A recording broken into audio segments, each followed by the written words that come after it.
Hi guys, and welcome back to the channel. I just thought I'd make this very quick video answering some of your questions on the Tamron lens review I did. This is the Tamron 35-150mm F2-2.8 Nikon Z mount lens. So quite a few of you had some diverse questions, and I thought it was much quicker just to make this video and I can answer them all this way.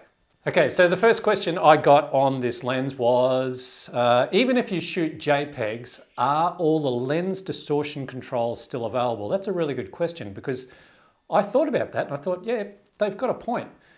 I went into the camera and I had a look and I'm pretty sure, yes, it is, but I'm going to prove that to you. I'm just going to plug this in and we're going to have a look at it. So you can see I've got the photography menu settings here. Let's just scroll across and we'll scroll down. First of all, I'm going to change that image quality from RAW and we'll put it into the JPEG format that that person asked about. And I'm just going to scroll down and we'll see if we've still got all the controls. So you can see vignette control. Yes, we've still got all that. That's no worries. You can change that. Diffraction compensation. Yep, no worries. You can turn that on and off. Auto distortion control, on and off.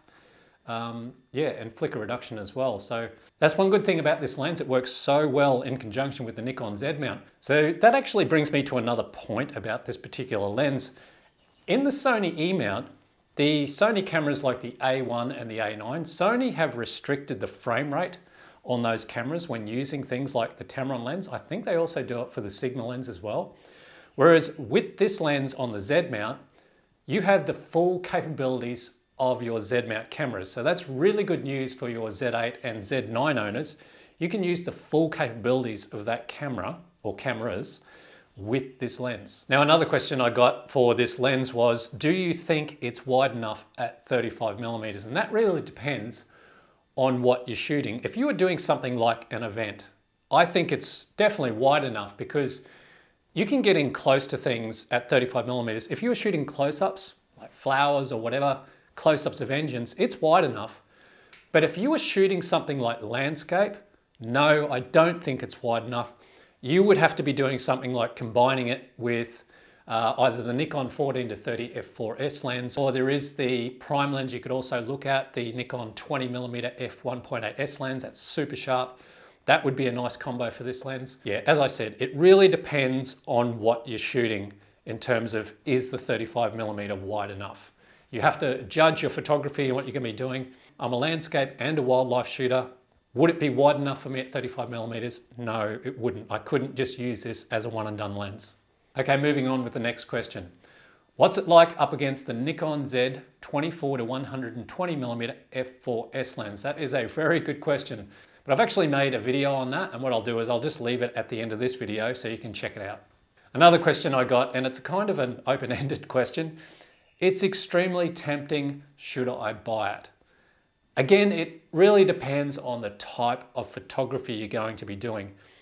If I was doing stuff like events and weddings, you know, if you were shooting bands, you're going to galleries and exhibitions and, you know, family events, even indoor sporting events as well, I would have this lens in my camera bag just for its incredible versatility at 35-150mm at f2-2.8. So it's brilliant in low light. And the images I got out of this lens were extremely sharp. And when you look at this shot, for example, where I took the shot of this flower at 35mm at 33 centimeters minimum focus distance at f2, just have a look at that sublime bokeh in the background.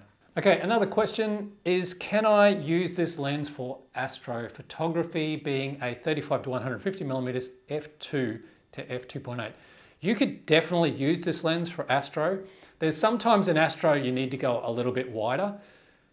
As in terms of an astro lens, I'd be going more for something like the Nikon 20mm f1.8S lens, or something like the 14-24 f2.8 or the 17-28 f2.8 lens.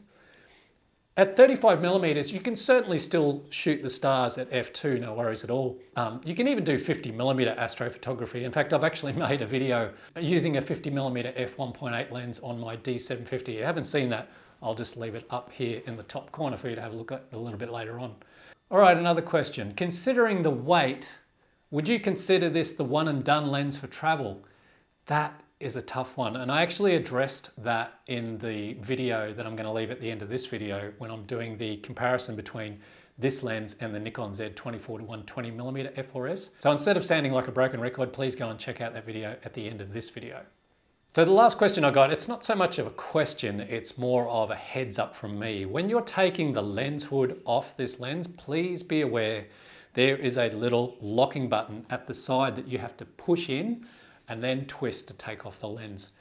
Please don't do what old Captain Klutz here almost did. I almost broke this lens hood off. That would have been so embarrassing giving this back to Tamron, Australia. And the reason why I did it is because I'm so used to my other Z mount lenses, because I just take those Z mount lens hoods off just by twisting and twist back on.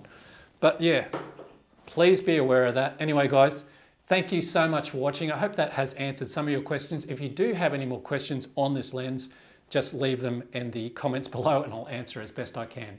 Never stop creating, and I'll see you next time.